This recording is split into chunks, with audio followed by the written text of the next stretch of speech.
നമസ്കാരം, എൻ്റെ പേര് പൂജ. ഞാനതിൽ സ്വീറ്റി എന്ന് പറഞ്ഞൊരു കഥാപാത്രമാണ് ചെയ്തിരിക്കുന്നത്. കൂടുതൽ പറയണ്ട. Hi, this is Ashwini Kale. I am the production designer for the film. All I would like to say that it was a beautiful experience to work with this team, and everyone has supported me in every possible. Thank you. Hello, ഞാൻ hipster. അപ്പോൾ ഇതിൽ അജു എന്ന് പറയുന്ന റോളാണ്, ഒരു ക്യാരക്ടറാണ് ഞാൻ ചെയ്തേക്കുന്നത്. അപ്പോൾ എന്തായാലും ഞാൻ കുറച്ച് നെർവസാണ്, അതുകൊണ്ടാണ്. ഞാൻ റോഷ ഷാനാസ്. അപ്പോൾ ഞാനിതിൽ ചെയ്തിരിക്കുന്ന ക്യാരക്ടറിൻ്റെ പേര് ശാന്തൻ എന്നാണ്.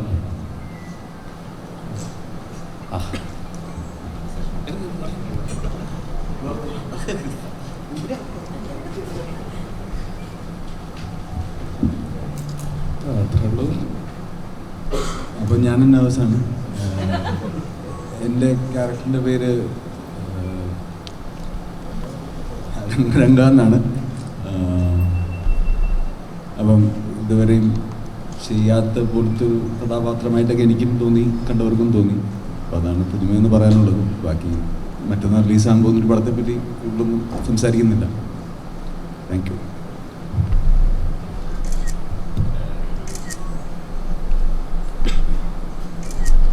എൻ്റെ പേര് സജിൻ എന്നാണ്. ഞാനിതിലൊരു അമ്പാൻ എന്ന് പറഞ്ഞൊരു ചെറിയൊരു ക്യാരക്ടർ ചെയ്തു. അപ്പോൾ എന്തായാലും മറ്റന്നാൾ പടം കണ്ടിട്ട് സംസാരിക്കുക. ഞാൻ നീരജ രാജേന്ദ്രൻ. ഈ ചെറിയ പ്രായം കുറഞ്ഞ ആൾക്കാരുടെ കൂടെ ഇതിൽ ചെയ്യാൻ പറ്റിയത് എൻ്റെ ഭാഗ്യമാണ്. ഇദ്ദേഹത്തിൻ്റെ അമ്മയായിട്ട് ഞാൻ ചെയ്യണം.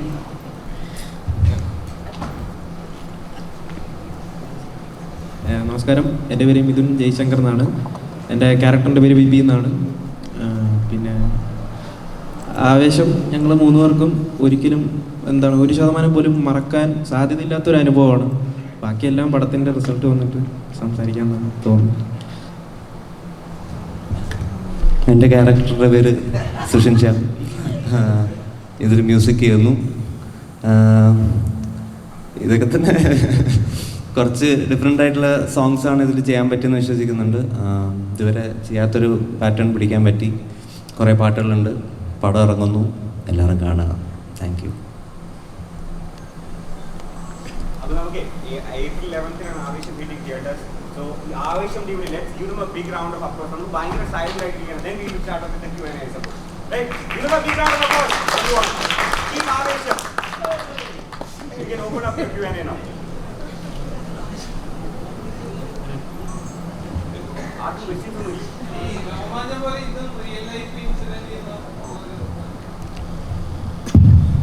രോമാഞ്ചം പോലെ എന്ന് പറയാൻ പറ്റില്ല. രോമാഞ്ചം ടോട്ടലി എൻ്റെ റിയൽ ലൈഫ് ഇൻസിഡൻറ്റിൽ നിന്ന് തന്നെ ഉണ്ടായിട്ടുള്ള സിനിമയാണ്.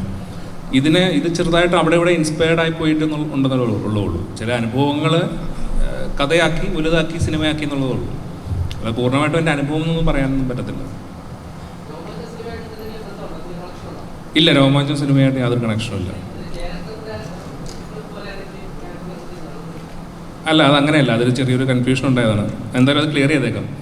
അതായത് രോമാഞ്ചം സിനിമയിൽ ചെമ്പൻചേട്ടൻ ചെയ്ത ക്യാരക്ടർ, സെയ്ദ് എന്ന് പറഞ്ഞ ക്യാരക്ടർ ശരിക്കും അങ്ങനെ ഒരു അപ്പിയറൻസ് ഉള്ള ആളായിരുന്നില്ല. അപ്പോൾ ആ സിനിമയ്ക്ക് വേണ്ടിയിട്ട് നമ്മൾ പുള്ളിയുടെ അപ്പിയറൻസ് അങ്ങനെ ആക്കിയതാണ്. അപ്പിയറൻസും ആ സ്വഭാവവും രംഗ എന്ന് പറഞ്ഞ ക്യാരക്ടറിൻ്റെ പോലെ ഒരു സ്വഭാവം കൊടുത്തതാണ്. അപ്പോൾ ഇത് ടോട്ടലി ഡിഫറെൻ്റ് ആയിട്ടുള്ള വേറൊരു ക്യാരക്ടറാണ്.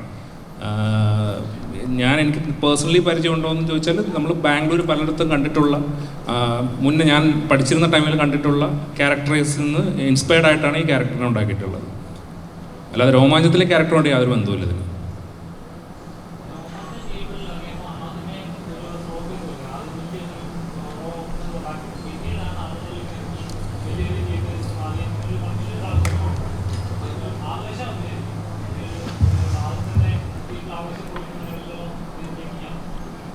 ആവേശം എനിക്ക് തോന്നുന്നത് ആദ്യത്തെ ദിവസം തന്നെ തിയേറ്ററിൽ ആൾ വരുമെന്നാണ് എൻ്റെ വിശ്വാസം. അതിന് വേണ്ടിയിട്ടാണ് നമ്മൾ ശ്രമിച്ചിട്ടുള്ളത്. ഇപ്പം നിങ്ങളോട് സംസാരിച്ചുകൊണ്ടിരിക്കുന്നത് അതിൻ്റെ ഭാഗമായിട്ടാണ്. ഇവിടെ ആൾക്കാരെല്ലാവരും വരണം, വന്നൊരു ഓളം ഉണ്ടാക്കി തരണം തുടക്കത്തിൽ. അപ്പോൾ ആ ഓളത്തിൽപ്പെട്ട് മുന്നോട്ട് പോകണമെന്നാണ് വിശ്വസിക്കുന്നത്. അപ്പോൾ അതിന് വേണ്ടിയിട്ട് ഉണ്ടാക്കിയിട്ടുള്ള സിനിമയും കൂടെയാണ്. സിനിമ തിയേറ്ററിൽ നിറഞ്ഞ, അതായത് ഫുൾ ക്രൗഡോട് കൂടിയിരുന്ന് കാണേണ്ട എൻജോയ് ചെയ്യേണ്ട ഒരു സിനിമയാണ്. ഇപ്പം നിങ്ങൾ ഫ്രണ്ടിലിരിക്കുന്ന പോലെ മിണ്ടാതിരുന്ന് കാണാൻ പറ്റുന്ന സിനിമയാണെന്ന് വിശ്വസിക്കുന്നില്ല. ഒച്ച ഉണ്ടാക്കിക്കൊണ്ട് തന്നെ കാണേണ്ട സിനിമയാണ്. ഉറക്കെ ചിരിച്ചും ഉറക്കെ ബഹളം ഉണ്ടാക്കി തന്നെ കാണേണ്ട ഒരു സിനിമയാണ്. അപ്പോൾ അതെനിക്ക് ഉറപ്പായിട്ടും തിയേറ്റർ വാച്ച് തന്നെയാണ്. രോമാഞ്ചം അങ്ങനെയായിരുന്നു. അപ്പോൾ ഉറപ്പായിട്ടും അതിന് മുകളിലേക്ക് ചെയ്യാനാണ് ശ്രമിച്ചിട്ടുള്ളത്. രോമാഞ്ചം ഇഷ്ടപ്പെട്ടവരും ഇഷ്ടപ്പെടാത്തവരും ഉണ്ട്. അപ്പോൾ രോമാഞ്ചം ഇഷ്ടപ്പെടാത്തവർക്ക് കൂടി ഈ സിനിമ ഇഷ്ടപ്പെടണമെന്നാണ് ഞാൻ വിശ്വസിക്കുന്നത്. അതിന് വേണ്ടിയിട്ടാണ് ശ്രമിച്ചിട്ടുള്ളത്.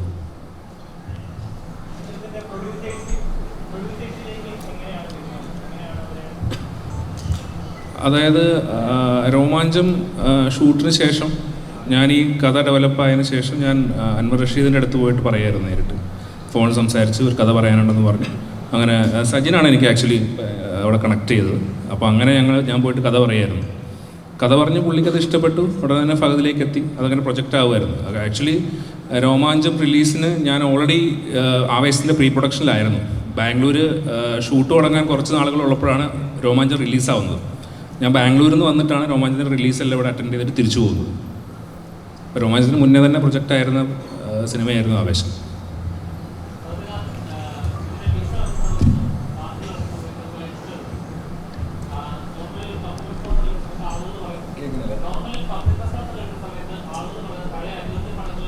ശരിക്കും അങ്ങനെ തന്നെ എന്താ ഒരു മാസ് വില്ലൻ അല്ലെങ്കിൽ ഒരു കോമഡി അല്ല അങ്ങനത്തെ ഒരു കഥാപാത്രമാണോ?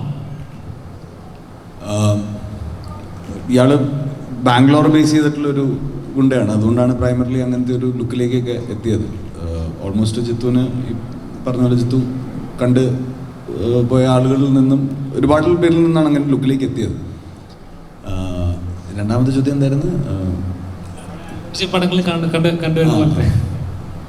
അല്ല, അങ്ങനെ വേറൊരു പടം പോലെ അല്ല, പക്ഷെ അങ്ങനത്തെ ഒരു അനുഭവമാണ്, അങ്ങനത്തെ ഒരു തിയേറ്റർ എക്സ്പീരിയൻസ് ആണ് ട്രൈ ചെയ്തിരിക്കുന്നത്. നോക്കാം.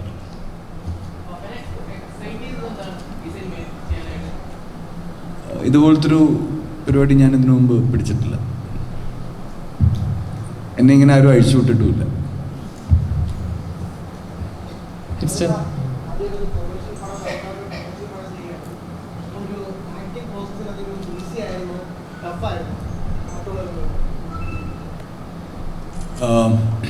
ഈ ക്യാരക്ടർ കുറച്ച് എന്താ പറയുക, കുറച്ച് ലൗഡാണല്ലോ. അപ്പം അതിൻ്റേതായിട്ടുള്ള കോംപ്ലിക്കേഷൻസ് ഉണ്ട്. പിന്നെ അയാൾ കറക്റ്റ് മലയാളമല്ല സംസാരിക്കുന്നത്. അയാൾ അങ്ങനത്തെ ഫുട്ടേജൊന്നും വരാത്തതുകൊണ്ടാണ്. പുള്ളി കന്നഡയും മലയാളവും ഒക്കെ മിക്സ് ചെയ്തിട്ടുള്ളൊരു ഇതാണ്. അപ്പം ഉറക്കെയാണ് സംസാരിക്കുന്നത്. അങ്ങനെയുള്ള കുറേ കാര്യങ്ങളുണ്ട്. ഇതുവരെ കാണാത്ത തരത്തിലുള്ളൊരു പ്രൊമോഷൻ രീതിയും പെർഫോമൻസും ആയിരുന്നു ഇക്കയുടെ ഭാഗത്തുനിന്ന് കാണാൻ സാധിച്ചത്. എന്തായിരുന്നു അതിൻ്റെ കാര്യം? അതിന് കാര്യമൊന്നുമില്ല, ട്രെയിലർ പോലും ഇല്ല. ഇതൊക്കെ ചെയ്താലേ അങ്ങനെ പ്രത്യേകിച്ച് കാര്യമൊന്നുമില്ല. എനിക്ക് ഈ പടം എന്നല്ല, ചെയ്യുന്ന പടങ്ങളെല്ലാം ആൾക്കാർ കാണണം എന്ന് ആഗ്രഹമുണ്ട്. അപ്പോൾ ഇത് ഒരു ഇൻട്രോ ഈ പടത്തിന് ആവശ്യമുണ്ടെന്ന് തോന്നി. പടം കാണാൻ പോകുന്നതിന് മുമ്പ് ഈ പടത്തിനെ പറ്റി ഒരു ഇൻട്രോ ആൾക്കാർക്ക് കൊടുക്കണമെന്ന് തോന്നി.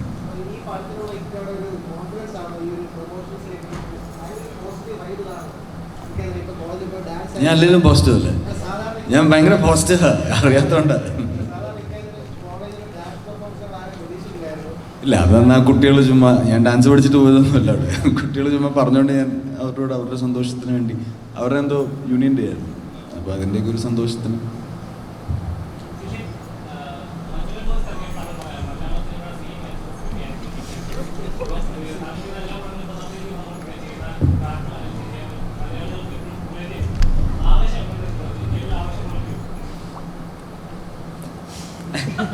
മൊത്തം ഇങ്ങോട്ട് വന്നു.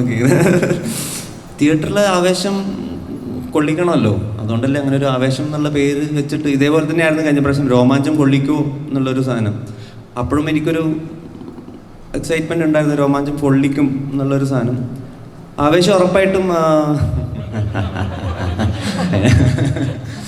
ആവേശം ആക്ച്വലി ഫുള്ളി എൻ്റർടൈനറാണ്. മൊത്തത്തിൽ ചിരിയും പരിപാടിയൊക്കെ ആയിട്ട് ഫുള്ളി എൻ്റർടൈനർ പാക്ഡ് ആയിട്ടുള്ളൊരു പടമാണ്. അതിൻ്റെ അകത്ത് വേറെ അൺഎക്സൈറ്റ്മെൻറ്റ് എന്നല്ലേ പറയാം, അത് ഉണ്ടാവാൻ സാധ്യതയില്ല. എക്സൈറ്റ്മെൻറ്റ് ഉണ്ടാവും എന്നുള്ളതാണ് എൻ്റെ പ്രതീക്ഷ. മറ്റൊന്നും സീൻ മാറുമെന്ന് ഞാൻ വിചാരിച്ചിട്ട് പറഞ്ഞൊന്നുമല്ലല്ലോ, ചുമ്മാ തള്ളി വെക്കുന്നതല്ലേ. അതേപോലെ അങ്ങനെ തന്നെ ആവട്ടെ.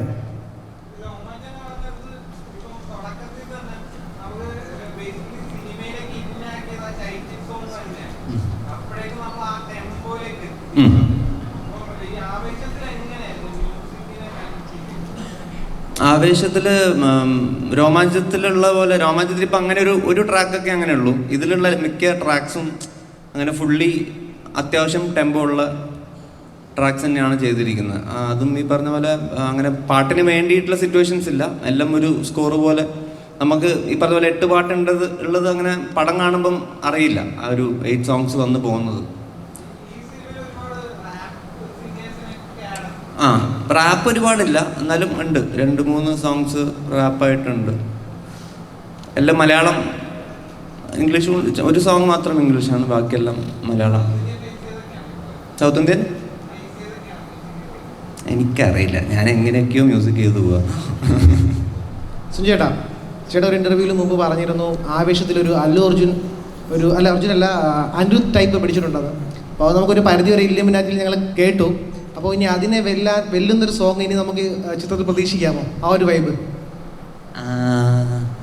ഇനിയും ഇറക്കാൻ കുറച്ച് നമ്പേഴ്സ് ഉണ്ട്, ഇനിയും കുറച്ച് ഇറക്കി വിടും. എനിക്കൊന്ന് റിലീസ് ആവാറായതുകൊണ്ട് ഇനിയിപ്പം പടത്തിന് ശേഷമായിരിക്കും ബാക്കിയുള്ള പാട്ടൊക്കെ ഇറങ്ങുന്നത്. എല്ലാം ഇങ്ങനത്തെ ഒരു വൈബാണ്. എനിക്ക് ഈ അനിരുദ്ധ റെഫറൻസ് എന്ന് പറയാൻ കാരണം എനിക്ക് വേറെ റെഫറൻസ് ഇല്ല ആക്ച്വലി നോക്കാൻ. ഇങ്ങനത്തെ ഒരു ഭയങ്കര എനർജി ട്രാക്കൊക്കെ നോക്കുമ്പം ഈ സന്തോഷ് നായരനും അനിരുദ്ധൊക്കെയാണ് കേട്ടു നോക്കാൻ പറ്റുന്ന സാധനം. അപ്പം അങ്ങനത്തെ കുറച്ച്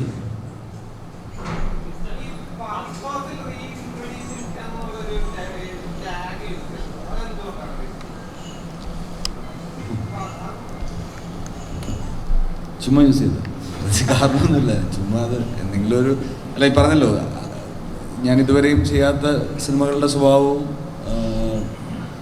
പെർഫോമൻസ് ആയാലും ഇങ്ങനെയൊരു സെറ്റിങ്ങിൽ ഇങ്ങനൊരു എന്താ പറയുക, ബാംഗ്ലൂരിൻ്റെ ഒരു കോളേജ് ലൈഫും സ്റ്റുഡൻറ്റ് ലൈഫും വേറൊരു സൈഡാണ് നമ്മൾ എക്സ്പ്ലോർ ചെയ്തിരിക്കുന്നത്. അപ്പം അങ്ങനെയൊക്കെ മൊത്തത്തിലൊരു പുതുമ തോന്നിയതുകൊണ്ടാണ്.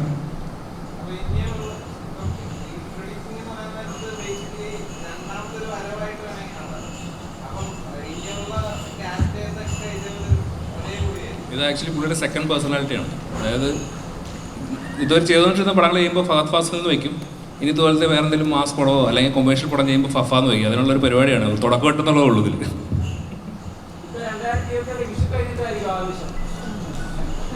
ആവട്ടെ ആവട്ടെ.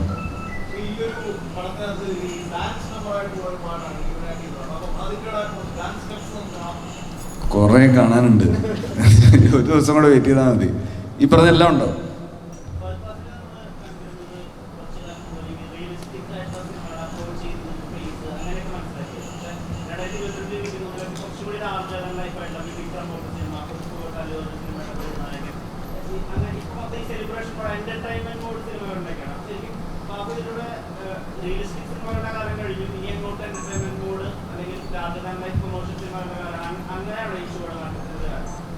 അല്ല, അങ്ങനെയല്ലല്ലോ, അങ്ങനെ ഒരിക്കലും അല്ല. ഇപ്പം എന്നെ തേടി വരുന്ന സിനിമകളാണ് ഞാൻ ചെയ്യുന്നത്. അപ്പം മാക്സിമം ഓരോ സിനിമകളും ഡിഫറെൻ്റ് ആകണം എന്ന് നമുക്ക് ആഗ്രഹമുണ്ടല്ലോ.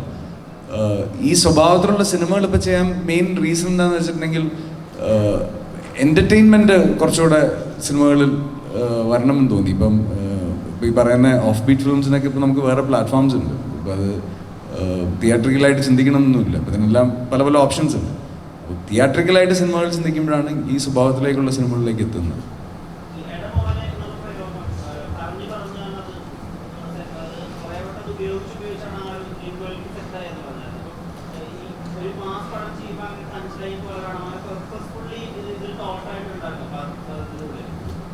ഇല്ല ഇല്ല, അങ്ങനെയൊന്നുമില്ല. അതെല്ലാം ഓർഗാനിക്കായിട്ട് സംഭവിച്ചത്.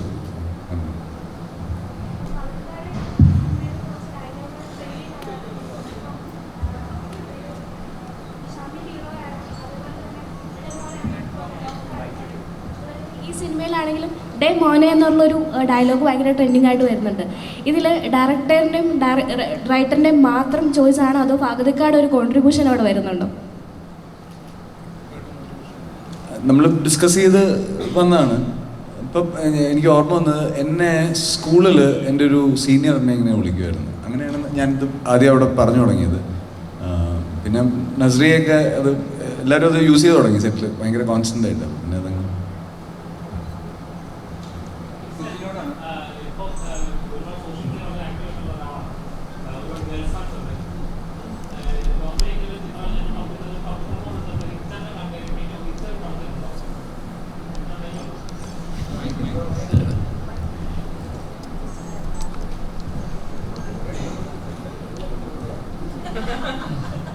ഒരുപാട് ഗേൾസ് ഫാൻസ് ഉള്ള ഒരാളാണ്, സോഷ്യൽ മീഡിയ വളരെ ആക്റ്റീവായിട്ടുള്ള ഒരാളാണ്. ഇതിൻ്റെ ഒരു പബ്ലിക് റെസ്പോൺസ് എടുത്ത സമയത്ത് തന്നെ ഹിപ്സ്റ്റർ ഈ പടത്തിലുണ്ടോ? അപ്പോൾ കാണാനൊരു ഇൻട്രസ്റ്റ് ആണ്. ഉണ്ട്, പടത്തിലുണ്ട്. ഉണ്ട്, ഞങ്ങൾക്കറിയാം. അപ്പോൾ ഗേൾസ് ആയാലും അപ്പോൾ കുറച്ചുകൂടെ അദ്ദേഹം ഈ പടത്തിലുണ്ടോ എന്നൊക്കെ ചോദിച്ചില്ല. അപ്പം അത്രയും ഒരുപാട് ഫാൻ ഫോളോവേഴ്സ് ഉള്ള ഒരാളാണ് താങ്കൾ. ഈ പടത്തിലേക്ക് ഇങ്ങനൊരു ക്യാരക്ടർ എന്താണെന്നൊരു എങ്ങനെയാണ് ഈ പടത്തിലേക്ക് വന്നത്? പടത്തിലേക്ക് ജിത്തു ചേട്ടൻ വിളിക്കുക ഫസ്റ്റ് പടമാണല്ലോ, ഫസ്റ്റ് പടമല്ലേ? ഫസ്റ്റ് പടം.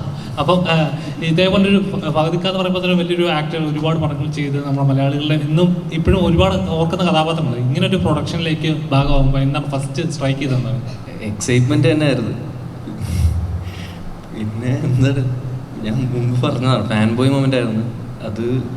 ഇപ്പോൾ എനിക്കായാലും റോഷനായാലും മിഥുൻ്റെയും ഫസ്റ്റ് പടമാണ്. അപ്പോൾ ആ ഒരു എക്സൈറ്റ്മെന്റ് തന്നെ ആയിരുന്നു അവിടെ. നമ്മൾ റൂമിലായാലും അവിടെ ഷെയർ ചെയ്തുകൊണ്ടിരുന്നതും ആ ഒരു എക്സൈറ്റ്മെന്റ് ആണ്. അപ്പോൾ നമ്മുടെ ഷൂട്ട് സ്റ്റാർട്ട് ചെയ്തിട്ട് ഏകദേശം 1 month കഴിഞ്ഞിട്ടാണ് അപ്പോൾ അതൊക്കെ ജോയിൻ ചെയ്തത്. അപ്പോഴെല്ലാവരും എക്സൈറ്റ്മെൻ്റ് ആയിരുന്നു പുള്ളിയിലൂടെ പെർഫോം ചെയ്യാനും അല്ലെങ്കിൽ എല്ലാം. ശരിക്കും ഫഹദിക്ക ഇങ്ങനത്തെ ഒരാളാണോ? കാരണം വെച്ചാൽ നോർമലി നമ്മൾ ഒരു ആക്ഷൻ പറഞ്ഞു കഴിഞ്ഞാൽ ആള് വേറെ ലെവൽ. ഇപ്പോൾ നമ്മൾ ടീച്ചറിൽ കണ്ടു കഴിഞ്ഞാൽ ഡാൻസിൽ ഇതൊക്കെ ആയാലും ആള് വേറെ ലെവൽ. അതൊരു കട്ട് പറഞ്ഞു കഴിയുമ്പോഴേക്കും ആളൊരു നോർമൽ ഒന്നിനും ഇല്ലാത്ത സൈലന്റ് ടൈപ്പ്, അങ്ങനത്തെ ഒരു ശരിക്കും അങ്ങനെ തന്നെയായിരുന്നു ആള്. അല്ല, ആക്ഷൻ പറഞ്ഞു കഴിഞ്ഞാൽ പിന്നെ രംഗയാണ് അത്. നമുക്ക് ഹിപ്സ്റ്റർ ഇപ്പം ഷൂട്ടിന് പോകുന്നതിന് മുന്നേ എന്തോ പഠിക്കാൻ പോവാണെന്ന് വീഡിയോ ചെയ്തിട്ടാണ് പോയെന്ന് ഇങ്ങനെ കേട്ടിട്ടുണ്ട്. സോ ഇപ്പം യൂട്യൂബ് എടുത്ത് നോക്കിക്കഴിഞ്ഞാൽ ഹിപ്സ്റ്റർ ലാസ്റ്റ് ഇട്ട വീഡിയോ 1 year ബാക്കാണ്. അപ്പോൾ അതിൽ കമൻ്റൊക്കെ നോക്കിക്കഴിഞ്ഞാൽ മകനെ മടങ്ങി വരൂ എന്നൊക്കെ പറഞ്ഞിട്ട് ഒരുപാട് കമൻ്റ് ഉണ്ട്. അപ്പം എന്തുകൊണ്ട് പിന്നീട് ഒമേഗിൾ നോക്കിയില്ല, അല്ലെങ്കിൽ പകുതിക്കൊക്കെ വെച്ചിട്ട് ഓക്കെ. അപ്പം ഇനി സിനിമകളായിരിക്കും കൂടുതൽ നോക്കുക, അല്ലെങ്കിൽ നേരത്തെ ചെയ്ത പോലത്തെ വ്ളോഗ് പരിപാടി അങ്ങനെ ആയിരിക്കും? ഞാൻ മെയിൻലി ഇപ്പോൾ എൻ്റെ വീഡിയോസിൽ ഞാൻ എൻ്റർടൈൻമെൻറ്റ് മാത്രം ഫോക്കസ് ചെയ്യുന്നു. ഒരു കോണ്ടന്റ് ക്രിയേറ്റർ എന്ന നിലയിൽ എൻ്റർടൈൻമെൻറ്റ് മാത്രം എൻ്റെ വീഡിയോസ് കാണുന്നവർക്ക് അറിയാം, അത് മാത്രം ഫോക്കസ് ചെയ്യുന്നത്. ഞാൻ ഒരു ഫ്ലോയിൽ പോകുന്ന ഒരാളാണ്. അപ്പോൾ ഫിലിമിൽ ഇപ്പോൾ ജിത്തു ചേട്ടൻ വിളിച്ചപ്പോഴത്തേക്ക് ഞാൻ ചെയ്തു. പിന്നെ അപ്പോൾ നിങ്ങൾക്കും ആ ഒരു കോൺഫിഡൻസ് വന്നാലേ എനിക്കും ചെയ്യാനുള്ളൊരു കോൺഫിഡൻസ് വരുത്തുള്ളൂ. അപ്പോൾ ആ ഒരു ഫ്ലോ അനുസരിച്ച് പോകാനാണ് ഇപ്പോൾ മെയിൻലി. അങ്ങനെ വലിയ പ്ലാനിങ് ഒന്നുമില്ല. ജിത്തു, ഇപ്പോൾ ഒരു കാര്യം പെട്ടെന്ന് പറഞ്ഞിട്ട്, ഇവർ 3 പേരുമാണ് ഈ സിനിമയിലെ ഹീറോ.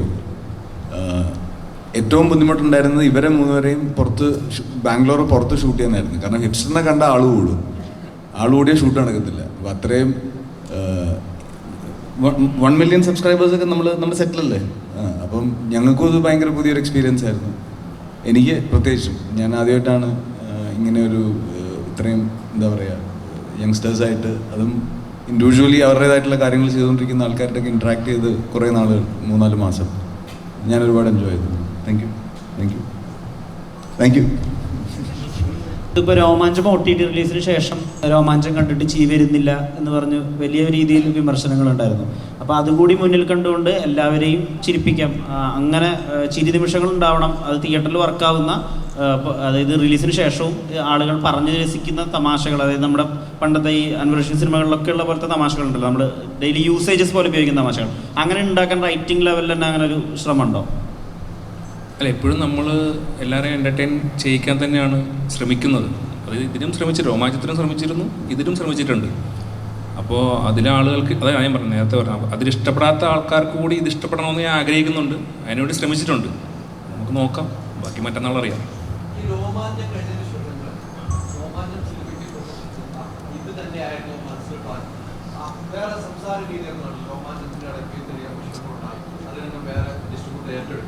അതിന് താങ്കൾ തന്നെ പറഞ്ഞു, കാരണം ഇതിനൊരു സെക്കൻഡ് പാർട്ട് പോലെ വേറെ ആൾക്ക് കമ്മിറ്റ് ചെയ്തിട്ടുണ്ടെന്ന് പറയുന്നു. അതിൻ്റെ സത്യാവസ്ഥ ഇല്ല, വേറെ ആർക്കും കമ്മിറ്റ് ചെയ്തതായിട്ട് ഞാൻ പറഞ്ഞിട്ടില്ല. രോമാഞ്ചം സെക്കൻഡ് പാർട്ടിൻ്റെ കാര്യം അന്ന് സംസാരിച്ചിരുന്നത്. രോമാഞ്ചം സെക്കൻഡ് പാർട്ടുണ്ട്, അതിൻ്റെ പ്ലാനിങ്ങുകൾ തുടങ്ങിയിട്ടില്ല എന്നുള്ളതാണ് പറഞ്ഞിട്ടുള്ളത്. അപ്പോൾ അതിലങ്ങനെ വേറെ കൺഫ്യൂഷൻസ് ഉണ്ടായിട്ടല്ല. രോമാഞ്ചം റിലീസാവുന്നതിന് മുന്നേ ആയ പ്രൊജക്റ്റാണിത്. രോമാഞ്ചത്തിൻ്റെ റിലീസിനൊക്കെ എത്രയും മുന്നേ തന്നെ ഇത് പ്രൊജക്റ്റായി കഴിഞ്ഞു. നവംബറിൽ ഇത് പ്രൊജക്റ്റായി, November-December പ്രൊജക്റ്റായി, ഫെബ്രുവരിയിലാണ് രോമാഞ്ചം റിലീസാവുന്നത്. അപ്പോൾ അതിൻ്റെ സെക്കൻഡ് പാർട്ടും ഇതും തമ്മിൽ അങ്ങനെ വേറെ ബന്ധങ്ങളൊന്നുമില്ല. അങ്ങനൊരു ആരെങ്കിലും കൺസിഡർ ചെയ്തിട്ടുണ്ട് ഞാൻ ആ സിനിമ ചെയ്തു തരാമെന്നുള്ളത്? അങ്ങനെ യാതൊരു കമ്മിറ്റ്മെൻറ്റ്സും ഇല്ല. അല്ല, എനിക്ക് അങ്ങനെ അല്ലെങ്കിലും അതിനെക്കുറിച്ച് അത്രയും ഒരു വളരെ സെക്കൻഡ് പാർട്ട് എന്താണെന്ന് പോലും പൂർണ്ണമായിട്ട് തീരുമാനമായിട്ടില്ല. ഒരു സ്ക്രിപ്റ്റ് ആവാതെ ഒരിക്കലും കമ്മിറ്റ്മെൻറ്റിലേക്ക് പോകില്ലല്ലോ. സജിൻ, ഇപ്പം നമുക്ക് മണിച്ചിത്രത്താഴിലെ ലളിത ചേച്ചിയൊക്കെ നരേറ്റ് ചെയ്തിരുന്നു നാഗവല്ലി എന്താണ് എന്നുള്ളത്. അപ്പം നമ്മൾ ടീസറിൽ കണ്ട അത് അപൂർവമായിട്ട് ഒരു ക്യാരക്ടറിനെ നരേറ്റ് ചെയ്യാൻ കിട്ടുന്ന ഒരു അവസരം അപൂർവമായിട്ടാണ് ഒരു ആക്ടറിന് കിട്ടുക. അപ്പൊ ഈ ചിത്രത്തിൽ അങ്ങനത്തെ ഒരു അവസരം കിട്ടിയിട്ടുണ്ടല്ലോ. ബേസിക്കലി രംഗണ്ണ ആരാണെന്ന് നരേറ്റ് ചെയ്യുന്നുണ്ടല്ലോ. എന്നെ സംബന്ധിച്ച് ഭാഗ്യമാണ് അങ്ങനെ ചെയ്യാൻ പറ്റിയതിൽ. അത് പക്ഷേ ടീസറിൽ വരും നമുക്ക് അറിയാൻ പാടില്ലായിരുന്നു. പടത്തിൽ ഓൾറെഡി അങ്ങനെ ചെയ്തു. ടീസറിൽ ഇവരെല്ലാവരും കൂടി കട്ട് ചെയ്തിട്ട് അപ്പം നമുക്ക് സന്തോഷം. പിന്നെ ഫാദുഖാനെ പോലെ ഒരു ആക്ടറിൻ്റെ ഒപ്പം സ്ക്രീൻ ഷെയർ ചെയ്യാൻ പറ്റിയ വളരെ സന്തോഷം. അപ്പോൾ അത് എന്നെ സംബന്ധിച്ച് ഭയങ്കര സന്തോഷമാണ്. ഇനിയിപ്പോൾ പടം ഇറങ്ങാൻ വേണ്ടിയിട്ട് ഞാൻ വെയിറ്റ് ചെയ്തിരിക്കുകയാണ്. ഭയങ്കര എക്സൈറ്റ്മെൻറ്റിലാണ്. ഓരോ സിനിമകളും വ്യത്യസ്തമായ കഥാപാത്രമാണ് ചെയ്യുന്നത്. ആവേശത്തിലാണെങ്കിൽ വ്യത്യസ്തമായ കഥാപാത്രം. ആവേശം മാറ്റി നിർത്തി കഴിഞ്ഞാൽ അപ്പോൾ അതിനെന്തും ഇഷ്ടപ്പെടുന്ന ഒരു കഥാപാത്രം ഏതെന്ന് ചോദിച്ചാൽ ഏത് പറയാൻ പറ്റും? ആവേശം മാറ്റി നിർത്തി പെർഫോമൻസ് വൈസോ അതോ? തീർച്ചയായും. തൊണ്ടി മുതൽ ചെയ്യുമ്പം ഒരു ഭയങ്കര പുതിയൊരു എക്സ്പീരിയൻസ് ആയിരുന്നു. വെച്ചാൽ എല്ലാം പോലീസുകാർ നമ്മളൊരു സെറ്റ് ചെയ്തിട്ട് ഒരു സെറ്റ് ഉണ്ടാക്കിയിട്ട് പോലീസ് സ്റ്റേഷൻ സെറ്റ് ഉണ്ടാക്കിയിട്ട് എല്ലാം ആക്ച്വൽ പോലീസുകാരാണല്ലോ നമ്മൾ അതിനകത്ത് ഹയർ ചെയ്തത്. ഞാനും അലൻ ചേട്ടനും മാത്രമേ ഉള്ളൂ, സുരാജ് ചേട്ടനും ആക്ടേഴ്സായിട്ട്. എനിക്കത് ഭയങ്കര പുതിയ എക്സ്പീരിയൻസ് ആയിരുന്നു. അപ്പം ഫസ്റ്റ് ഡേ എന്നെ അവിടെ കൊണ്ടുപോയിട്ട് പോത്തും പറഞ്ഞ് ഒരാളെ ബസ്സിൽ വെച്ചിട്ട് ഇങ്ങനെ മാല മോഷ്ടിച്ച് പിടിച്ചു. അയാളെ പോലീസ് സ്റ്റേഷനിൽ കൊണ്ടുവന്ന് എന്താണ് ചെയ്യേണ്ടത് അത് ചെയ്യാൻ പറഞ്ഞു. ഞാൻ ചുമ്മാ നിൽക്കുകയായിരുന്നു. അവർ പോലീസ് അവരാണ് അതെല്ലാം ചെയ്തത്. എനിക്കത് ഭയങ്കര ഒരു ഞാൻ അതുവരെ ചെയ്യാത്തൊരു എക്സ്പീരിയൻസ് ആയിട്ട് എനിക്ക് തോന്നിയത്. അപ്പം മൊത്തത്തിൽ ആ പടം ഞാൻ ഭയങ്കര എൻജോയ് ചെയ്ത് ഷൂട്ട് ചെയ്തു. ഓരോ സിനിമയിലേക്ക് മാറുമ്പോൾ ഓരോ കഥാപാത്രം മാറുന്നു. അതെങ്ങനെയാണ് സ്റ്റഡി ചെയ്തെടുക്കുന്ന ഒരു ഡയറക്ടറുമായിട്ട് എനിക്ക് സംസാരിച്ച് ഈ കഥാപാത്രത്തിന് ഞാൻ ഈ ഇത്ര മീറ്റർ പിടിക്കാം അല്ലെങ്കിൽ ഡയറക്ടർ ഇത്ര മീറ്റർ മതി, അങ്ങനെ എങ്ങനെയാണ് ഒരു ചർച്ച വരുന്നത്? ഒരു ഷൂട്ടിന് പോകുന്ന മുമ്പേ ഒരു ധാരണ ഉണ്ടാവും. അത് ഏത് അളവ് എന്നുള്ളത് ഇപ്പം ഞാൻ അവിടെ പോയി ചെയ്യുന്നത് കണ്ടിട്ട് ഇതല്ല കുറച്ചുകൂടെ ചെയ്യണം അല്ലെങ്കിൽ അതിൽ ഇത്രയും വേണ്ട, അത് ഷൂട്ടിൻ്റെ പ്രോഗ്രസ്സിലായിരിക്കും നടക്കുന്നത്. പക്ഷെ ഒരു ധാരണ ഉണ്ടാവും. ഒരു എന്താ പറയുന്നത് ഒരു കാരിക്കേച്ചർ പോലെ നമുക്ക് ഈ കഥാപാത്രത്തിൻ്റെ എല്ലാ വശങ്ങളും നമുക്കറിയായിരിക്കും. പക്ഷെ അത് ഷൂട്ട് തുടങ്ങി കഴിഞ്ഞിട്ടാണ് അതിൻ്റെ ഒരു കറക്റ്റ് ഡ്രാഫ്റ്റിലേക്ക് എത്തുന്നത്. പലപ്പോഴും റീഷൂട്ട് ചെയ്യാറുണ്ട്. നമ്മൾ ആദ്യ ദിവസങ്ങളിൽ ചെയ്തത് പിന്നെ കാണുമ്പോൾ അത് വർക്കാകാതെ പോലെ തോന്നും. അപ്പോൾ പോയത് വീണ്ടും റീഷൂട്ട് ചെയ്യും.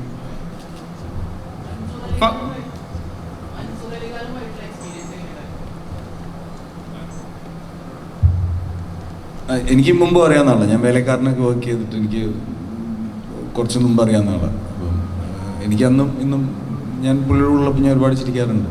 അപ്പം അതെ, എനിക്ക് അറിയാവുന്ന എന്നെ ഒരുപാട് ചിരിപ്പിക്കുന്ന ഒരാളാണ്. ഇപ്പൊ ഈ ചിത്രം ആവേശം അനൗൺസ് ചെയ്ത മുതൽ ഒരു ഹൈപ്പ് ക്രിയേറ്റ് ചെയ്തിരുന്നല്ലോ. ഇപ്പം അതിനുശേഷം ഇത് വേറൊരു ടൈപ്പ് പരിപാടിയാണെന്ന് സുഷിൻ പറഞ്ഞപ്പോഴൊക്കെ ഒരു ഹൈപ്പ് ക്രിയേറ്റ് ചെയ്തു. അപ്പം അതിൻ്റെ ലുക്കിലൊക്കെ ഒരു ഹൈപ്പ് ക്രിയേറ്റ് ചെയ്തു. അത് കഴിഞ്ഞിട്ട് ഒരു ദിവസം കൊണ്ട് ധ്യാൻ വന്ന് രാവിലെ മുതൽ വൈകുന്നേരം വരെ ഇൻ്റർവ്യൂ കൊടുത്തിട്ട് ആ സീൻ മൊത്തം ധ്യാൻ കൊണ്ടുപോയി, ആ ഹൈപ്പ് മൊത്തം ധ്യാൻ കൊണ്ടുപോയി. അതിനെങ്ങനെയായിരുന്നു നോക്കി കണ്ടത്? നല്ല കാര്യം. അല്ലാതെ എനിക്കെന്താ ചെയ്യാൻ പറ്റുക? അത് നല്ല കാര്യം. എനിക്ക് എൻ്റെ സിനിമയെ പറ്റി സംസാരിക്കാൻ പറ്റുള്ളൂ. അപ്പോൾ അത് മറ്റന്നാൾ റിലീസാവും. അത് റിലീസായിട്ട് ആൾക്കാർ കണ്ടിട്ട് ഇന്റർവ്യൂ ഒക്കെ കാണാറുണ്ട്. ധ്യാൻ്റെ ഇൻ്റർവ്യൂ ഒക്കെ കാണാറുണ്ട്. നമുക്കൊരു സിനിമയ്ക്ക് സിനിമ പറഞ്ഞിട്ടുള്ളതിന് മുമ്പ് സിനിമയ്ക്ക് ഹൈപ്പ് അല്ലെങ്കിൽ സിനിമ കാണണമെന്നുള്ളത് ഒരു വിളംബരം പോലെയാണ് ഏത് മാർക്കറ്റിംഗ് എന്നുള്ളത്.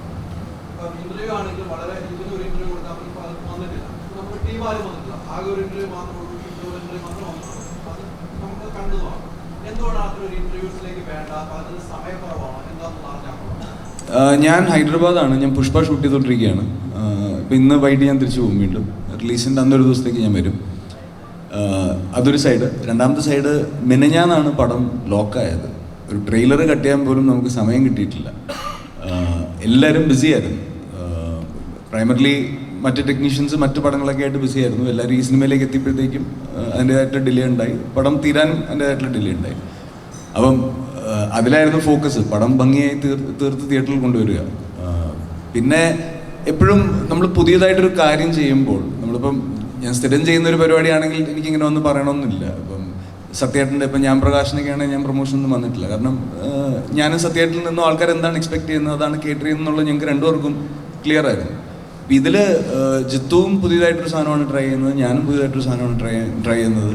എന്നെ ഇതുപോലെ ആരും കണ്ടിട്ടില്ല ഇതിനു മുമ്പ്.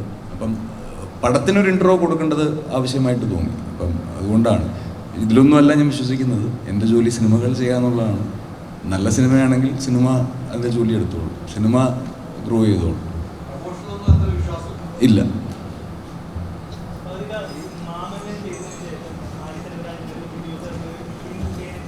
കേൾക്കുന്നത് ഈ മാമന്നൻ്റെ ഷൂട്ടിൽ ഒരു സീൻ എടുത്തതിന് ശേഷം പിറ്റേ ദിവസം മാരി സാറിൻ്റെ അടുത്ത് ചേട്ടൻ ചെന്നിട്ട് നമ്മൾ ഇന്നലെ എടുത്ത സീൻ ഒന്നുകൂടെ റീക്രിയേറ്റ് ചെയ്യാമെന്ന് അങ്ങോട്ട് പറഞ്ഞതായിട്ട് കേട്ടിട്ടുണ്ട്. അപ്പോൾ ഇതൊരു പുതിയ പരിപാടിയാണ്. അപ്പം ഇതിൽ അത്തരത്തിൽ എടുത്ത സീൻ പിന്നീട് വേറെ രീതിയിൽ ചെയ്യാം എന്ന് പറഞ്ഞ് ചേട്ടൻ ഡയറക്ടറിൻ്റെ അടുത്ത് അപ്രോച്ച് ചെയ്ത് അങ്ങനെ എന്തെങ്കിലും സിറ്റുവേഷൻ ഉണ്ടായിട്ടുണ്ടോ? ഉണ്ട്. എൻ്റെ സിനിമ ജീവിതത്തിൽ അങ്ങനെ ഒരുപാട് എല്ലാ സിനിമകളിലും അതുണ്ടായിട്ടുണ്ട്. ഞാൻ പോയി റീഷൂട്ട് ചെയ്യണമെന്ന് ഞാൻ ആവശ്യപ്പെട്ടിട്ടുണ്ട്. ഏറ്റവും കൂടുതൽ സമയമെടുത്ത് റീഷൂട്ട് ചെയ്ത് അങ്ങനെ എന്തെങ്കിലും ഇൻസിഡൻറ്റ് ഉണ്ടായിട്ടുണ്ടോ? സമയമെടുത്ത് എന്തെങ്കിലും ഫണിയായിട്ട് നടന്ന അങ്ങനെ എന്തെങ്കിലും? ഇല്ല, പെട്ടെന്ന് ഓർത്ത് പറയാനൊന്നുമില്ല. പക്ഷേ എനിക്കെപ്പോഴും അങ്ങനെ റീഷൂട്ട് ചെയ്യുമ്പോൾ കുറേ കൂടെ ആ സീൻ കൺട്രോളിൽ വന്ന പോലെ എനിക്ക് തോന്നാറുണ്ട്. അതുകൊണ്ടാണ് ഞാൻ എപ്പോഴും അത് ഓപ്റ്റ് ചെയ്യുന്നത്. ട്രാൻസിലൊരു സീക്വൻസ് ഉണ്ടായിരുന്നു, എത്ര റീഷൂട്ട് ചെയ്തിട്ടും ശരിയാകാതെ ആദ്യം ഷൂട്ട് ചെയ്ത് വെച്ച ഒരു ഇൻസിഡൻ്റ് ഉണ്ട്. ഫാദിക, മലയാളത്തിൽ ഒരു സെറ്റ് ഓഫ് കഥാപാത്രങ്ങൾ ചെയ്തു വെച്ച് ഒന്നിനൊന്നിന് മലയാളി പ്രേക്ഷകർ ഫാദിക എന്ന് പറയുമ്പോൾ ഈ ടൈപ്പ് കഥാപാത്രങ്ങളാണ് നമുക്ക് പ്രതീക്ഷിക്കാം എന്ന് ഒരു എക്സ്പെക്ടേഷൻ നിൽക്കുന്ന സമയത്ത് തമിഴിൽ പോയി വേറെ ലെവൽ ഓഫ് വില്ലനായിട്ടാണെങ്കിലും ശരി, പുഷ്പയിലെ കഥാപാത്രമായാലും ശരി, ഇങ്ങനെ എന്നെക്കൊണ്ട് പറ്റുമെന്ന് തെളിയിച്ചു. അപ്പോൾ മലയാളത്തിൽ അതേപോലത്തെ ഒരു മാസ് വില്ലൻ അങ്ങനത്തെ ഒരു ടൈപ്പ് ഓഫ് കഥാപാത്രം ചെയ്യാൻ ആഗ്രഹമുണ്ടോ, അതോ ഇപ്പോൾ പോകുന്ന പോലത്തെ ട്രാക്കിൽ തന്നെ ചെയ്യണമെന്നാണ് ആഗ്രഹം? ഇല്ല, അങ്ങനെ ഒരു സിനിമ ഒത്തു വന്നാൽ ചെയ്യും. ചർച്ചകളുണ്ട്. വേറൊരു നടൻ ഹീറോ മലയാളികൾക്ക് ഒരു സെറ്റിൽമെന്റ് ഉള്ളൂ. ഒരാളെ ഇങ്ങനെ ഫിക്സ് ചെയ്ത് കഴിഞ്ഞാൽ പെട്ടെന്ന് അത് ബ്രേക്ക് ചെയ്ത് മലയാളത്തിൽ തന്നെ അത് സെറ്റ് ആവുമോ, ചേരുന്നുണ്ടോ? അങ്ങനെ എപ്പോഴും ഒരു കണ്ടുവരുന്നത് പെട്ടെന്നൊരു ബ്രേക്ക് ഉണ്ടപ്പോൾ ഒരു അന്യഭാഷയിൽ ചെയ്ത് കാണുമ്പോൾ വാവും എന്ന് തോന്നുന്നു. എന്നാൽ സ്വന്തം ഭാഷയിൽ ചെയ്യുമ്പോഴേക്കും അത് ചേരുമായിരുന്നോ, പുള്ളിക്കാരൻ ഈ സോണല്ലേ സേഫ് ആയിട്ടുള്ളത് എന്നൊരു എപ്പോഴും നമ്മൾ പറയാറുണ്ട്. അങ്ങനൊന്നും ഇല്ലാന്ന് തോന്നുന്നു. എന്തായാലും എനിക്ക് അങ്ങനെ ഒരു സിനിമ ഞാൻ ചെയ്ത് കഴിഞ്ഞാലേ ആൾക്കാരെങ്ങനെ റിയാക്ട് ചെയ്യുന്നുള്ളത് എനിക്ക് കറക്റ്റ് അറിയാൻ പറ്റുള്ളൂ. കഥകൾ എന്തെങ്കിലും വരുന്നുണ്ടോ? വരുന്നുണ്ട്.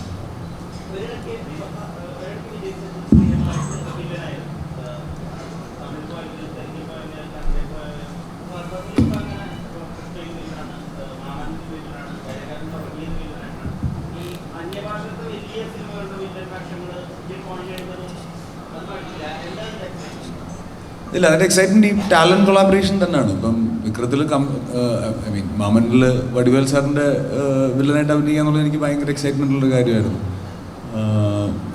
പുഷ്പയിൽ ബണ്ണിയുടെ കൂടെ ഇങ്ങനെ ഒരു സിനിമ ചെയ്യാൻ പറ്റുന്നത് എക്സൈറ്റ് ചെയ്യുന്ന കാര്യങ്ങളാണല്ലോ നമ്മൾ ചെയ്യുന്നത്, ബാക്കിയെല്ലാം സെക്കൻഡറി ആണ്.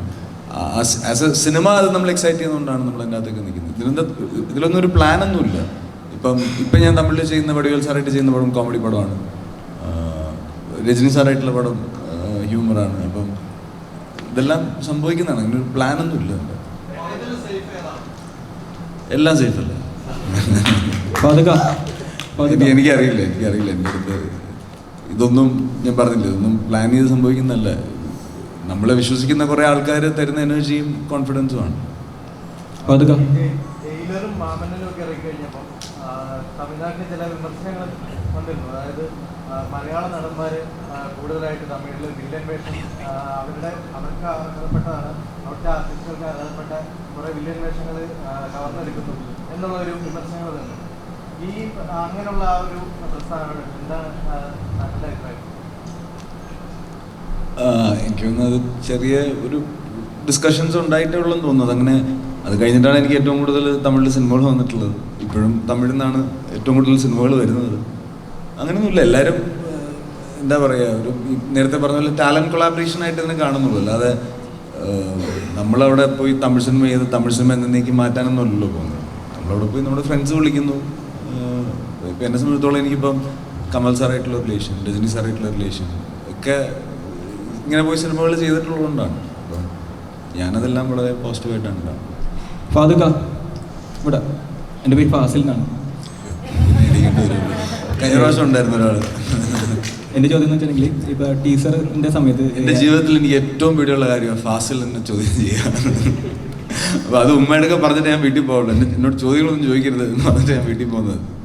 ഇപ്പോൾ ടീസറിന് ചില കട്ടുകളിൽ രാജമണിക്കത്തിൻ്റെ ചെറിയൊരു റെഫറൻസ് പോലെ കാണിക്കുന്നൊക്കെ ഉണ്ട്, സ്പെക്കാലും സ്ലാങ്ങിൻ്റെ ചെറിയൊരു ആയിരിക്കും. അപ്പോൾ ഇതിൻ്റെ രംഗനെ ബ്രീഫ് ചെയ്യാൻ നേരത്ത് അൻവർക്കാട് എന്തെങ്കിലും ടിപ്സോ അങ്ങനെ കാര്യങ്ങൾ എന്തെങ്കിലും ഉണ്ടായിരുന്നോ? ഇല്ല, രംഗ ആദ്യം എന്നോട് പറയുമ്പോൾ തന്നെ രംഗ ഇങ്ങനെയൊക്കെ ആയിരുന്നു എന്നുള്ളത് ജിത്തു ക്ലിയർ ആയിട്ട് പറഞ്ഞതാണ്. എന്നോട് കഥ പറയുമ്പോൾ തന്നെ രംഗ വെള്ളയൊക്കെ ഇട്ട് ഗോൾഡൊക്കെ ഇടുന്നൊരു ആൾ തന്നെയായിരുന്നു. പിന്നെ ഈ മീശയും ഹെയർ സ്റ്റൈലൊക്കെ നമ്മൾ പിന്നെ ഒരു ലുക്കിലേക്ക് എത്താൻ വേണ്ടി അങ്ങനെ അതൊക്കെ ഡിസ്കസ് ചെയ്ത് ഡ്രൈവ് ചെയ്തതാണ്, അല്ലാതെ വേറൊരു സിനിമയുടെ റെഫറൻസ് വെച്ചിട്ട് ചെയ്തതല്ല.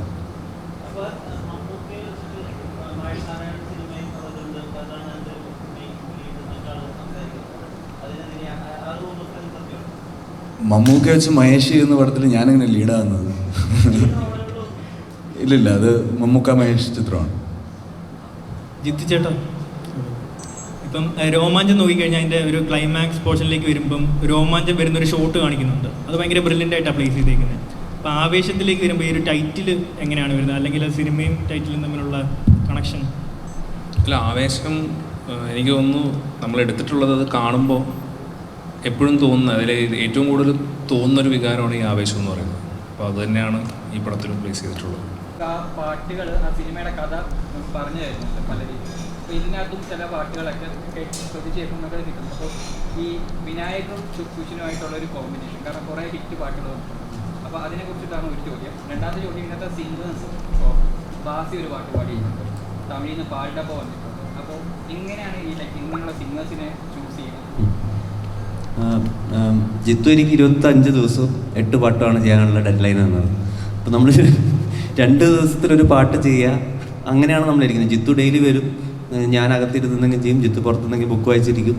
അപ്പോൾ ഒരു ട്യൂൺ ഐഡിയ ഒക്കെ ആയിട്ട് വരും. വിനായക് എന്താണെന്ന് വെച്ചാൽ നമ്മൾ ഓൾറെഡി ആ ഒരു കോമ്പിനേഷൻ പിടിച്ചതുകൊണ്ട് വേറെ പോകുന്നതിന് വരെ നമ്മൾ വിനായകനായിട്ട് ഓൾറെഡി വർക്കായിട്ടുള്ളൊരു കോമ്പിനേഷനായിട്ട് തോന്നി. പിന്നെ നമുക്ക് 3 പേർക്കും കമ്മ്യൂണിക്കേറ്റ് ചെയ്യാൻ കുറച്ച് ഈസിയാണ്. അപ്പം അതുകൊണ്ടാണ് വിനായക് ഇതിൽ എല്ലാ പാട്ടും എഴുതിയിരിക്കുന്നതും. വോക്കൽസ് ഇങ്ങനെ ഈ പറഞ്ഞ പോലെ ഓരോ പാട്ടിൻ്റെ ക്യാരക്ടർ ഈ പറഞ്ഞ പോലെ രോമാഞ്ചത്തിൽ ചെയ്ത പോലത്തെ ട്രാക്സ് അല്ല ഇതിലിരിക്കുന്നത്. അപ്പം ഇതിലെല്ലാം പുതിയ പുതിയ വോയിസ് ട്രൈ ചെയ്യണമെന്നുണ്ട്. പിന്നെ ലീസ്റ്റ് ആയിട്ട് ഞാൻ കുറവ് പാടിയിരിക്കുന്ന ആൽബം കൂടെ, ഞാൻ അധികം പാടിയിട്ടില്ല ഈ പാട്ട് ആൽബത്തിൽ. പിന്നെ പാൽഡബിലോട്ടൊക്കെ പോകുന്നത് നമ്മൾ ഓരോ സോങ്ങിൻ്റെ വൈബ് അനുസരിച്ചിട്ട് നമ്മൾ 2 പേരും ഇരുന്ന് ഓരോ ആൾക്കാർ തപ്പും. ഒരു വൈറ്റ് ബോർഡ് ഉണ്ടായിരുന്നു, അതിൻ്റെ അകത്ത് ഇങ്ങനെ ഇരുന്നിട്ട് ഇങ്ങനെ എഴുതി വെക്കും ആരൊക്കെ ട്രൈ ചെയ്യാം. ബാസിനെ കൊണ്ട് ജാട പഠിപ്പിക്കണമെന്ന് എനിക്ക് എന്തോ ഭയങ്കര ആഗ്രഹം ഉണ്ടായിരുന്നു. ബാസിയുടെ ജാട എനിക്ക് ഭയങ്കര ഇഷ്ടമാണ്. അതുകൊണ്ട് സുഷിൻ മഞ്ഞുമല്ല് ഇവിടെ സ്ട്രൈറ്റ് ഹലോ മഞ്ഞുമല്ല് എന്താ വേടനായിട്ട് കൊളാബറേറ്റ് ചെയ്ത് ഇപ്പം ഇതിൽ നോക്കുമ്പോൾ ഡബ്സി ആയിട്ട് വർക്ക് ചെയ്തിട്ടുണ്ട്. അപ്പോൾ ഇവരോടൊപ്പം ഒക്കെ വർക്ക് ചെയ്ത് കഴിഞ്ഞപ്പോൾ ഉള്ള ആസ് എ മ്യൂസിക് ഡയറക്ടർ ഉണ്ടായ ഒരു ചേഞ്ച് എന്താണ്? ഈ ഇൻഡിപെൻഡൻറ്റ് കുറേ ആർട്ടിസ്റ്റ് ഉണ്ടല്ലോ നമ്മുടെ ഇവിടെ. അപ്പം എല്ലാവരെയും ഈ വോയിസ് തപ്പി പോകുമ്പോൾ ആക്ച്വലി കുറേ ആൾക്കാർ നമ്മളെ ഇടയിൽ തന്നെ ഉണ്ട് എന്നുള്ളത് മനസ്സിലായി. ഇപ്പോൾ ഡാപ്സി ആണെങ്കിലും ഡാപ്സിയുടെ ഒക്കെ പോലത്തെ ഒരു വോയിസ് ക്യാരക്ടർ ആക്ച്വലി ഭയങ്കര റെയറാണ് നമുക്ക് കേൾക്കുന്ന അങ്ങനത്തെ സൗണ്ടും പരിപാടികളും. അതാണ് കൂടുതലും ഇൻഡിപെൻഡൻറ്റ് ആർട്ടിസ്റ്റിനെയാണ് ഇതിനകത്ത് ഫീച്ചർ ചെയ്യാൻ നോക്കിയിരിക്കുന്നത്. കൂടുതലും സ്ഥിരമായിട്ട് പാടുന്ന ആൾക്കാരെക്കാളും തപ്പിയെടുത്ത്. എന്താ ബാസി ഇതേപോലെ സുഷിൻ്റെ പടത്തിൽ പാടണം എന്ന് ചോദിച്ച് ഇതിന് മുന്നേ ചോദിച്ച് അവസരം മേടിച്ചിട്ടുണ്ടെന്നൊക്കെ പറഞ്ഞിട്ടുണ്ട്. അപ്പോൾ ഇതിൽ ബാസി പറഞ്ഞോ? അമരേട്ടൻ്റെ പടത്തിൽ അമരേട്ടനോടൊക്കെ ഇതേപോലെ ചോദിച്ചിട്ടുണ്ട് ഒരു പാട്ട് പാടിക്കുന്നൊക്കെ. അപ്പൊ അത്തരത്തിൽ ഇങ്ങ് സുഷിനോട് ചോദിക്കാറുണ്ടോ ബാസി? അതെ, എനിക്ക് അവൻ്റെ ജാട ഭയങ്കര ഇഷ്ടമാണ്. അങ്ങനെ ചോദിക്കില്ല. എൻ്റെ ആവശ്യമാണ് ബാസി പാടണമെന്നുള്ളത്. കാരണം ആ വോയിസ് അല്ലാണ്ട് എനിക്ക് വേറൊരു സൗണ്ട് വരുന്നില്ല ജാടപ്പാട്ടിന്. അപ്പം അങ്ങനെ ഞാൻ ബാസിക്ക് ചുമ്മാ ട്രാക്ക് അയച്ചു കൊടുക്കലും ബാസി എന്ന് പറഞ്ഞപ്പോൾ അങ്ങ് പാടിപ്പിച്ചു, അത്രേ ഉള്ളൂ. തുടർന്നും പാടിപ്പിക്കുമോ? ഉറപ്പായിട്ടും പാടിപ്പിക്കും. ഈ ആവേശത്തിൻ്റെ ഒരു പ്രൊഡക്ഷൻ നോക്കുവാണെങ്കിൽ ഇപ്പം വന്നിരിക്കുന്ന ടീസറും ട്രെയിലറും ഫുള്ള് വലിയ കളർ പരിപാടികളാണ്. എന്ന് പറഞ്ഞു കഴിഞ്ഞാൽ ഭയങ്കര ഒരു വലിയ സ്കെയിലായിട്ട് നമ്മൾ മലയാളത്തിൽ അങ്ങനെ കണ്ട് വരാത്ത കുറേ കാര്യങ്ങളാണ് ഇന്നത്തുള്ളത്. ഫസ്റ്റ് ഇവിടെ രോമാഞ്ചം എന്ന് പറയുന്നത് ഒരു വീട് അത് ചുറ്റിപ്പറ്റി എങ്ങനെ വരുമ്പോൾ ഇതിനകത്ത് ഇഷ്ടംപോലെ ക്യാരക്ടേഴ്സും ഭയങ്കര പ്രൊഡക്ഷൻ തന്നെ ഭയങ്കരമായിട്ട് വലിയൊരു സ്കെയിൽ വന്നിട്ടുണ്ട്. അപ്പോൾ ഈ രണ്ടാമത്തെ സിനിമയിൽ ഇത്രയും വലിയൊരു ചേഞ്ച് വരുമ്പോൾ അതെങ്ങനെയാണ് ഹാൻഡിൽ ചെയ്തത്, അതിൻ്റെ ഒരു പ്രിപ്പറേഷൻ പരിപാടികളൊക്കെ? അല്ല, അത് ആ കഥ ഡിമാൻഡ് ചെയ്തുകൊണ്ടാണ് ഇപ്പോൾ അങ്ങനെ വന്നത്. രോമാഞ്ചത്തിന് അതായിരുന്നു ആവശ്യം, അതുകൊണ്ട് രോമാഞ്ചം അങ്ങനെ എടുത്തു. ആവേശത്തിന് ഇപ്പോൾ അങ്ങനെ ഒരു സ്കെയിലാണ് ആവശ്യം, അങ്ങനെയാണ് കഥ പറയുന്നത്. അതിൻ്റെ സിറ്റുവേഷനും ക്യാരക്ടേഴ്സും പുരോഗമിക്കുന്ന രീതിയും ലൊക്കേഷനും എല്ലാം അങ്ങനെയാണ്. അപ്പോൾ അതുകൊണ്ടാണ് നാച്ചുറലി അതങ്ങനെ വലുതായിട്ടുള്ളത്. അതെങ്ങനെ ഹാൻഡിൽ ചെയ്ത് പോകുന്നു വെച്ചാൽ, നമ്മളൊരു ദിവസം ഒരു സിനിമ ഒരുമിച്ചല്ലോ എടുക്കുന്നത്, ഒരു ഷോട്ട് വീതമല്ല. അപ്പോൾ എളുപ്പമാണത്.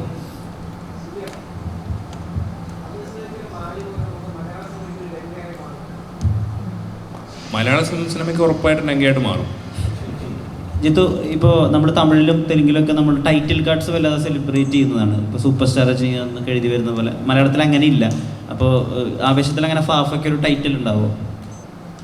അതൊക്കെ പടം കാണുമ്പോൾ ഫാഫയ്ക്ക് എങ്ങനെയാണ് ടൈറ്റിൽ എന്നൊക്കെ ഉള്ളത് പടം കാണുമ്പോൾ കാണുന്നതായിരിക്കും നല്ലതെന്ന് തോന്നുന്നു. എന്നാലും ഫാൻസിനെ സെലിബ്രേറ്റ് ചെയ്യാൻ തക്ക ഒരു ടൈറ്റിൽ അങ്ങനെ ഉണ്ടാവുന്നത് ഈ പറഞ്ഞ തിയേറ്റർ ഡിസൈനിന് എളുപ്പമായിരിക്കില്ലേ? അതൊന്നും ഫാൻസ് സെലിബ്രേറ്റ് ചെയ്യണ്ട, സിനിമ സെലിബ്രേറ്റ് ചെയ്താൽ മതി.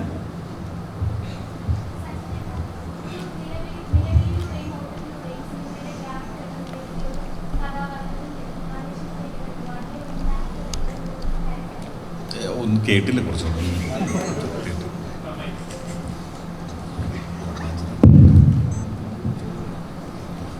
ചേട്ടാ, ഒരു നിലവിളിയിലൂടെയും ഓട്ടത്തിലൂടെയും സിനിമയുടെ ഗ്രാഫ് പെട്ടെന്ന് ഉയർത്തിയ ഒരു കഥാപാത്രത്തിൽ നിന്നും ആവേശത്തിലേക്ക് വരുമ്പോൾ അതേ ഇമ്പാക്റ്റ് കിട്ടുന്ന ഒരു ക്യാരക്ടർ തന്നെ ആയിരിക്കുമോ? ഉറപ്പായിട്ടും. ഞാനിപ്പോൾ ചെയ്തതിൽ വെച്ചതിൽ ഏറ്റവും വലിയൊരു ക്യാരക്ടറാണ് ആവേശത്തിൽ ഞാൻ ചെയ്യണത്. മുമ്പ് ചെയ്ത കഥാപാത്രങ്ങളെ വെച്ച് ഭയങ്കര ഡിഫറെൻ്റാണ്. ഞാൻ നേരത്തെ പറഞ്ഞ പോലെ ഇക്കാടൊപ്പം സ്ക്രീൻ ഷെയർ ചെയ്യാൻ പറ്റി. അപ്പോൾ ഭയങ്കര എക്സൈറ്റഡ് ആയിട്ട് ഇരിക്കുകയാണ്.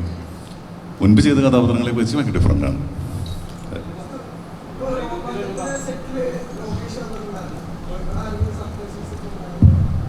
എങ്ങനെ കേട്ടില്ല, മനസ്സിലായി?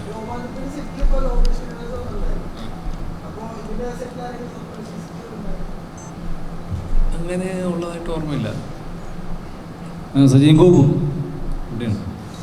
ഈ ബ്രഹ്മയുഗത്തിൽ നല്ലൊരു കഥാപാത്രത്തെ വന്നിട്ട് അത് മാറ്റി നിർത്തിയിട്ടാണ് ആവേശത്തിലേക്ക് വന്നെന്നുള്ളത് പറഞ്ഞു കേട്ടിട്ടുണ്ട്. അതേപോലെ നല്ല രീതിയിൽ ജിം വർക്കൗട്ടൊക്കെ ചെയ്തിട്ടാണ് ഈ കഥാപാത്രത്തിലേക്ക് വന്നതെന്ന് കേൾക്കുന്നുണ്ട്. എങ്ങനെ ഉണ്ടായിരുന്നു ആവേശം? ബ്രഹ്മയുഗം മാത്രമല്ല, കുറേ സിനിമകൾ മാറ്റി വെച്ചിട്ടാണ് ആവേശം ചെയ്യണം. ഞാൻ പറയണം, ഞാൻ ഷൂട്ട് നീട്ടി പോയതാണ് പുള്ളിക്ക് ബ്രഹ്മയുഗത്തിൽ നിന്ന് മാറേണ്ട വന്നത്. ഞാൻ സമയത്തിന് ഷൂട്ടും ചെയ്തില്ല, കറക്റ്റ് സമയത്ത് ഷൂട്ട് തീർത്തുമില്ല. സോറി ഏട്ടാ. അത്രേ ഉള്ളൂ.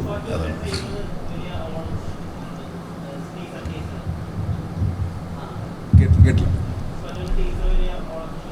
പുഷ്പ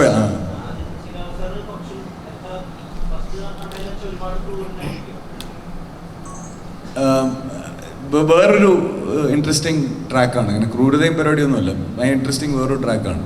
രസമുണ്ട്.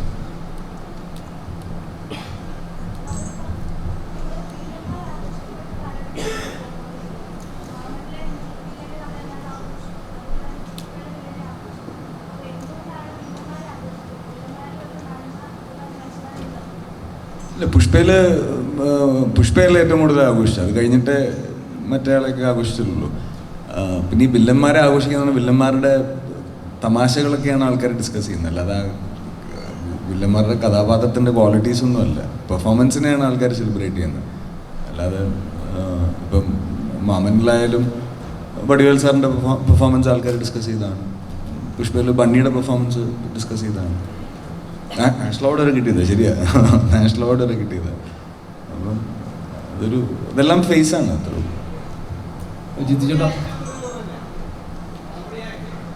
ആവേശം പറയാം. ഇതെല്ലാം ഉണ്ട്. കോമഡി ഉണ്ട്, ആക്ഷൻ ഉണ്ട്, ത്രില്ലർ അത് ഉണ്ട്, കുറച്ച്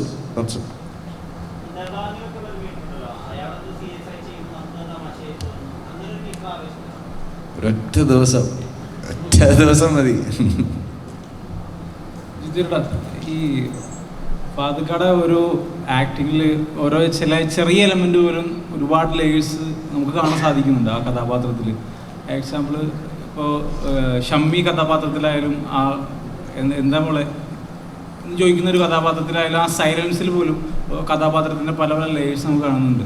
അതുപോലെ തന്നെ അർജുന അശോകൻ്റെ മറ്റേ രോമാഞ്ചത്തിൽ അർജുന അശോകൻ്റെ ആ ചിരിച്ചിട്ട് തലയാട്ടുന്ന ഒരു സാധനം ഭയങ്കരമായിട്ട് ട്രെൻഡിങ് ആയതാണ്. അപ്പോൾ ഈ ഫഹദ് ഫാസിലിൽ ഇത്തരം ചെറിയ ചെറിയ മാനറിസംസ് ഈ ആവേശത്തിൽ എത്രത്തോളം കൊണ്ടുവരാൻ ശ്രമിച്ചിട്ടുണ്ട്? അതങ്ങനെ ഒരു പർട്ടിക്കുലർ മാനറിസം എന്നുള്ളതല്ല, ഇതിനകത്ത് എല്ലാം ഡിഫറെൻ്റ് ആയിട്ട് തന്നെ പിടിക്കാൻ ശ്രമിച്ചിട്ടുണ്ട്. വേണമെങ്കിൽ ഇതുവരെ ചെയ്തിട്ടുള്ള പടങ്ങളിലൊന്നും ബന്ധമില്ലാത്ത രീതിയിലാണ് ഓരോ സീനുകളും ഓരോ ഷോട്ടുകളും ട്രൈ ചെയ്തുകൊണ്ടിരുന്നത്. അപ്പോൾ എന്തായാലും പുതിയ ഒരുപാട് സാധനങ്ങൾ കിട്ടാൻ വഴിയുണ്ട് ഇതിനകത്ത്.